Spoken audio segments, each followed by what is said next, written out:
یہودی تھا، عیسائیت کا لبادہ اوڑھ کے آیا تھا۔ میں آہستہ آہستہ چل رہا ہوں تو آپ لکھتے جائیں اگر ممکن ہو۔ مجھے اتنا یقین ہے کہ جب یہ سبق ختم ہوگا تو آپ اس نتیجے پہ کھڑے ہوں گے کہ کسی بھی عیسائیت سے متعلق کتاب کو اٹھائیں گے تو وہ آپ کی ہمنوا بن جائے گی انشاءاللہ، آپ کو راہ دکھائے گی، ورنہ عیسائیت ایک خشک مجنون ہے۔ دھیان سے بیٹھیں، قادیانیت اور عیسائیت یہ دونوں ہی بہت تیزی کے ساتھ تبلیغ کر رہے ہیں۔ ہمیں پتہ ہی نہیں کہ عیسائیت کیا ہے۔ یہ معاملہ آج سے نہیں تھا، یہ شروع دن سے تھا۔ ہاں، جب بر صغیر میں عیسائیوں نے تبلیغ شروع کی اور ان کے چند مشہور پادری، جن میں سے ایک پادری فانڈر تھا، فا الف نون فانڈر، اور ایک پادری مارٹن تھا،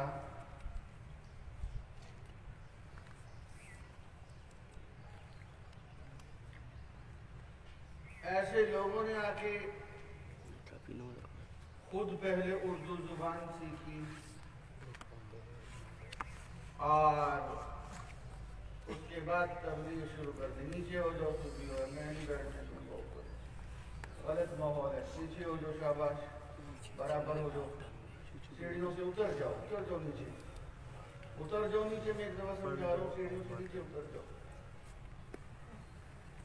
نیچے اتر جاؤ، نہیں سمجھ آئی ابھی؟ سیڑھی کے اوپر کوئی نہ بیٹھا ہو، وقت ضائع نہ کرو میرا۔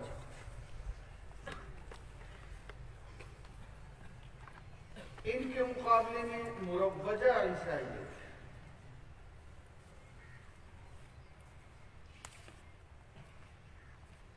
کا جن علماء نے مقابلہ کیا ان میں سر فہرست ایک بہت بڑا نام حضرت نانوتوی رحمۃ اللہ تعالی علیہ کا ہے۔ اس کے بعد علامہ آل حسن موہانی رحمۃ اللہ تعالی علیہ، ان کی کتاب ہے کتاب الاستفسار، کتاب الاستفسار، بازار سے اب مل جاتی ہے، پہلے نہیں ملتی، اب ملتی ہے، نایاب ہو گئی تھی۔ تو علم کا سمندر ہے، علم کا ٹھاٹھے مارتا ہوا سمندر ہے۔ عیسائیت کے رد میں جو کتاب زیادہ مشہور ہوئی وہ بائبل سے قرآن تک ہے، مولانا اور رحمت اللہ کیرانوی رحمت اللہ علیہ کی، لیکن انہوں نے بھی بہت سارے حوالے استفسار سے لیے، کتاب الاستفسار، اور ایک اور بڑا نام مولانا عنایت رسول چڑیا کوٹی، چڑیا کوٹ ایک شہر تھا، مولانا عنایت رسول چڑیا کوٹی، انہوں نے عبرانی سیکھی اور عبرانی سیکھ کر پھر بائبل کی دنیا میں اترے اور البشرا نامی کتاب لکھی، البشرا، جس میں بائبل سے حضور علیہ السلام سے متعلق بشارات۔ میرے عزیز توجہ سے سمجھ لو، مناظرے میں ایک لفظ استعمال ہوگا، بشارات پہ گفتگو کرتے ہیں، اس کا مطلب یہ ہے کہ بائبل میں جہاں ہمارے نبی کا تذکرہ ہے اس پہ بحث کرتے ہیں، بشارات۔ وقت نہیں ہے. اس عنوان پہ 2-3 دن چاہیے بشارات پہ. ہمارے نبی صلی اللہ علیہ وسلم سب کہتے ہیں آپ کا تذکرہ آج بھی بائبل میں 35 سے زائد مقامات پہ موجود ہے. تعصب کے عینک اترے تو بہت سارے عیسائی سمجھ کے مسلمان ہوتے ہیں. میرے سامنے کئی واقعات ہیں, وقت نہیں ہے. میں عقائد آپ کے سامنے رکھنا چاہتا ہوں. عقائد سمجھ آ گئے تو مطالعہ آپ خود ہی کرتے رہیں گے. اور ایک اور بڑا نام سید ناصر الدین المنصور. سید ناصر الدین المنصور جن کی کتاب تھی الجاوید کے نام سے.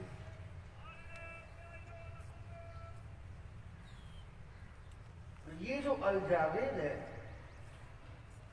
کسی زمانے میں مجھے شوق چرایا, میں ڈھونڈنے نکلا, سارا کراچی چھان دیا.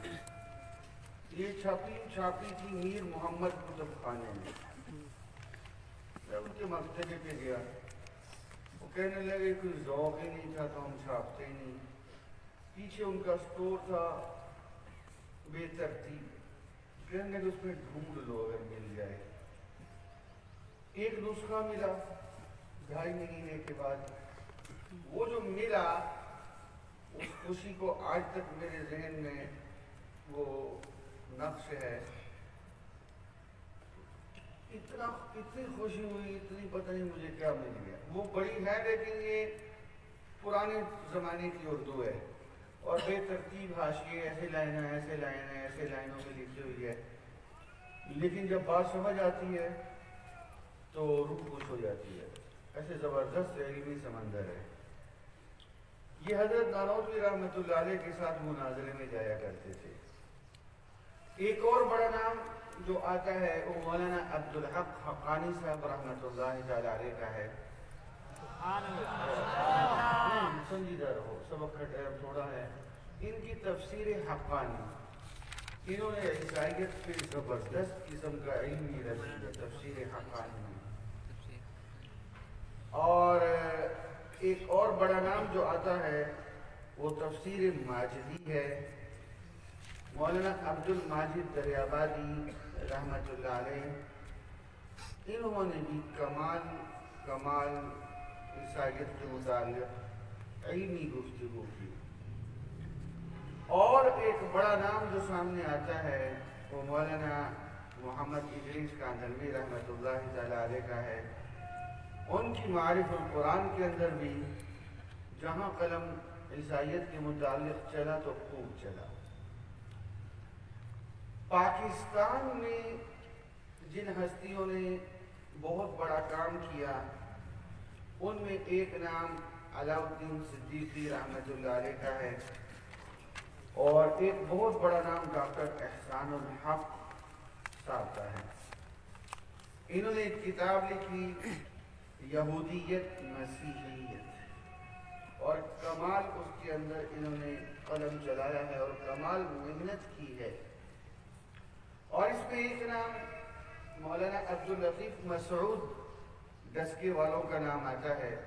یہ میرے استاد تھے یہیں جناب نگر میں.